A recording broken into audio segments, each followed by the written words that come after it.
Muito bem, o Salmo 142 é o nosso salmo desta tarde. E eu convido você a abrir comigo nesse texto. Esse salmo é um salmo de Davi, uma oração que ele fez quando estava na caverna, fugindo de Saul, né? Esse episódio é marcante na vida dele e eu mencionei um pouco disso, né, numa live anterior. O Salmo 142 diz assim: ao Senhor ergo a minha voz e clamo, com a minha voz suplico ao Senhor. Derramo perante Ele a minha queixa, à sua presença exponho a minha tribulação.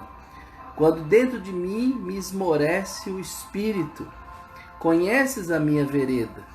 No caminho em que ando me ocultam armadilha. Olha à minha direita e vê, pois não há quem me reconheça.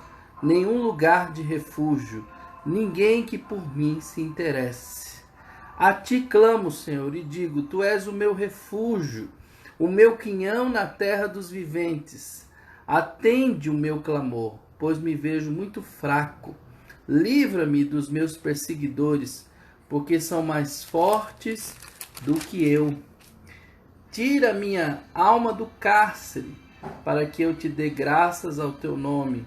Os justos me rodearão quando me fizeres esse bem. Eu queria falar sobre isso, né? Sobre esse momento de Davi. Ele está na caverna, né? Antes de ser coroado rei de Israel, Davi viveu uma fase muito difícil, uma fase realmente muito complicada na sua vida, né? E ele foi aqui, nesse momento, ele estava sendo caçado, literalmente, por Saul, né, como um animal. Isso mesmo, caçado como se fosse um animal. E isso o deixava abatido e fraco para resistir, né, a tamanha perseguição de Saul. E logo que ele se tornar um herói nacional, né, a gente tem que lembrar disso, porque após matar Golias, o gigante, e ele então agora se encontra escondido, né, numa caverna no deserto de En-Gedi, e foi procurado por 3.000 soldados. Isso está lá em 1º livro de Samuel, capítulo 24, versículo 1 a 2, nós encontramos essa referência. Imagina, 3.000 soldados na cola dele, né? E por isso ele não se sentia seguro em lugar algum, né? Não tinha lugar para Davi realmente ficar sossegado, tranquilo. E aí por isso que bate o desespero nele. E aí ele pergunta: quem desejaria ou poderia defendê-lo? Ele coloca aqui em umas palavras dizendo assim: ninguém se interessa, né? Ninguém está preocupado comigo, né? E o medo de ser capturado, de ser morto pelo rei Saul, estava sendo duramente provada ali pelo rei Davi. A pergunta é: Davi escolheu ser rei?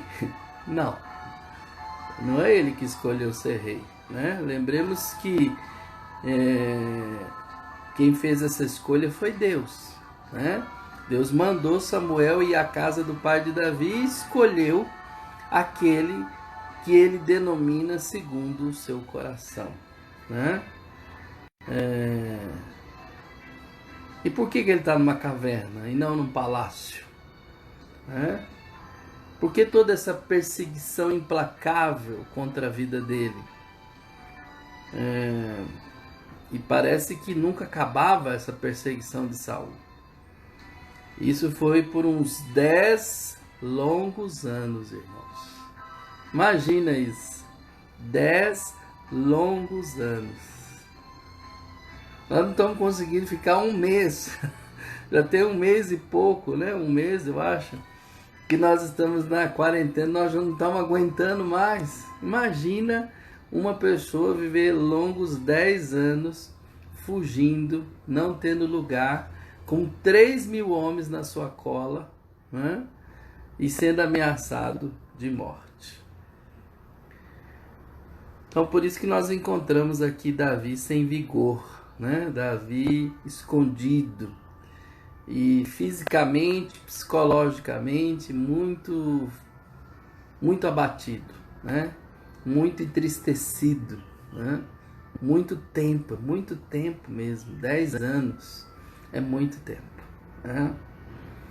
Bom, a minha palavra dessa tarde gira em torno disso. Talvez você esteja vivendo em alguma caverna escura, né? Alguma caverna escura da sua vida, não tem mais ânimo para nada, né? Está esgotado, não tem mais vontade de viver, você se vê preso numa situação sem saída e a tentação que vem à sua cabeça são muitas, de chutar o balde, como diz, né?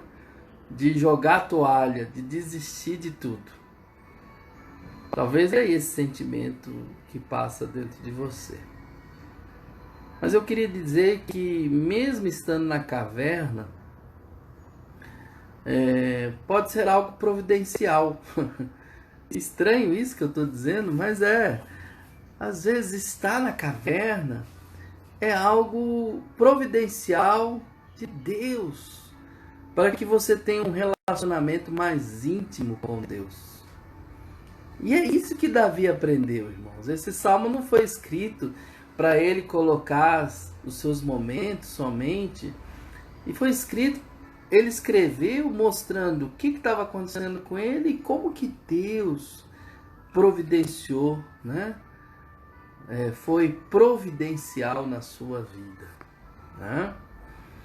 O que mais ajudou Davi naqueles momentos ali difíceis, naquela caverna, foi sua fé em Deus. Foi a sua fé que proporcionou a ele condições de vivenciar aquele momento cavernoso na sua vida. Mas aonde que ele aprendeu isso? Ele aprendeu lá na juventude dele. Ele aprendeu lá, sabe, quando ele cuidava do rebanho do seu pai, quando ele cuidava das ovelhas da família.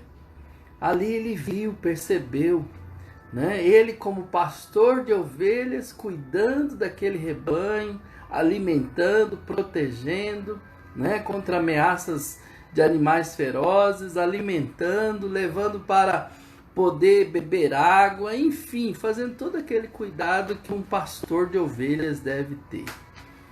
E não deve ser fácil esse manejo, né, com as ovelhas. Eu não sei, não posso dizer de experiência, porque eu não tenho. Eu tenho experiência de ovelha gente, que é diferente, mas dá trabalho também, né?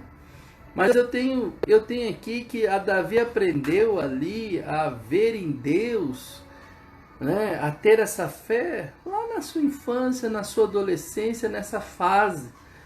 E ele até diz que quando ele enfrentou Golias, ele foi enfrentar esse gigante, ele disse para Saul, ó, Deus me deu condição de matar um urso, de matar um leão. Você vê que ele matou esses animais em defesa das ovelhas da família. Ele usou realmente a força, o braço dele. Deus deu a ele vitória sobre esses, né, sobre esses animais. Aí ele usa isso para dizer, olha, se Deus me deu condição de enfrentar um urso, um leão, esse gigante está no papo, né? Vou conseguir vencê-lo com a ajuda de Deus. Eu vou em nome do Deus vivo, assim como ele aprendeu, né?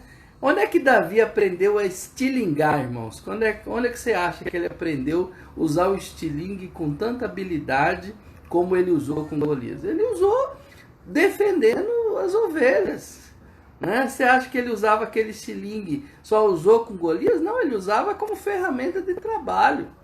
Ele tinha a vara de pastor, ele tinha o estilingue, ele pegava a pedra para espantar os bichos, né? Os animais que queriam comer das ovelhas.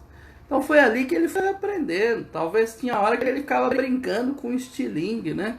Pegando aquele estilingue, eu vou acertar aquele lugar ali, aquela pedra, aquele negócio. E ele foi treinando até que ele ficou hábil no uso do estilingue. Então, irmãos, tudo isso que ele aprendeu com Deus, agora ele está usando nesse momento tão difícil da sua vida. Irmãos, todas as experiências que nós temos vão ser usadas de alguma forma. A gente chama isso de recursos internos que a gente vai adquirindo na vida. E quanto mais experiências nós temos, quanto mais recursos internos nós temos, quando sobrevier, né, ou vier, ou situações difíceis, a gente saca, né, a gente resgata, a gente puxa isso que nós temos, esses recursos para o enfrentamento que a gente tem, tá certo? Então, é aqui que eu vejo que Davi está na caverna, está difícil, está esgotado, está cansado, está fisicamente, né, esgotado, está psicologicamente afetado, mas ele encontra força em Deus porque ele teve muitas experiências com Deus. A sua fé, ele ganhou essa fé ali, né, na vida, no seu crescimento, no seu dia a dia. Por isso que nós temos que levar nossos filhos para a igreja, irmãos. Por isso que nós temos que incentivar nossos filhos a passarem por participar de congressos, acampamentos. Nós temos que incentivar nossos filhos a frequentar esses ambientes dos adolescentes, das crianças, né? Amigos de missões, GT, Encontro da Juventude, investir para que eles possam ir em congressos, em ambientes, porque quanto mais experiências eles tiverem com Deus, né? Investir para que eles vão para o campo missionário, né? Tem aquelas atividades missionárias que a nossa denominação tem, que eles ficam uma semana, né? Essas experiências deles vão fazer efeito lá na vida adulta, né? Nos momentos mais difíceis das suas vidas, eles também vão resgatar esse conteúdo interno que eles adquiriram na vida. Nós somos assim. Essa experiência que nós estamos tendo desse aquartelamento, né, vai servir para muita coisa na nossa vida. Muitas coisas nós vamos levar disso tudo, né? Então Davi, encavernado, ele então agora tem força para enfrentar, né? Quer dizer, encontra em Deus força para enfrentar isso tudo. Encontra refúgio, encontra lugar, ainda que vivendo o esgotamento, a dificuldade, né? Mas ele sabe que Deus o manteria de pé e que dias melhores iriam vir. Eu acho que é hoje é a frase do dia, né? Dias melhores hão de vir. E aí lá no versículo 5 desse salmo ele fala: clama a ti, Senhor. Ele fala: dá atenção ao meu clamor, livra-me, liberta-me da prisão. Então você percebe que Davi se agarrava literalmente em Deus para o enfrentamento daquele momento. É isso que você deve fazer, viu? Agarrar em Deus, na oração, na palavra.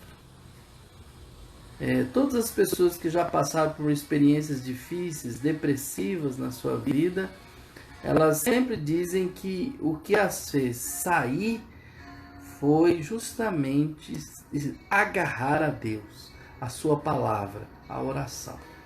É assim que você vai sair disso também. É usando isso, né, que você vai sair da caverna. Então a pergunta desta tarde é: você se encontra na caverna? Como Davi, confie em Deus. Dirija-se suplicante ao trono da graça, onde reina aquele que tem sob seu controle os poderes do universo e conhece todos os seus mistérios. Quem é esse? O próprio Deus. Jesus. É Ele que conhece tudo. Clamar a Deus não é um grito no vazio, pois a fé sabe que se dirige a alguém bem real, o Senhor do universo. Amém? Eu quero pedir a você que acolha essas palavras dessa tarde. Pega essa live que eu vou editá-la, depois eu vou mandar para vocês, para vocês compartilharem com pessoas que precisam ouvir essa palavra, para sair da caverna e para ser abençoado por Deus. Amém? Que Deus nos dê uma tarde maravilhosa, um dia abençoado, cheio da graça do Senhor, para a glória de Deus Pai, Deus Filho e Deus Espírito Santo. Amém? Vamos orar.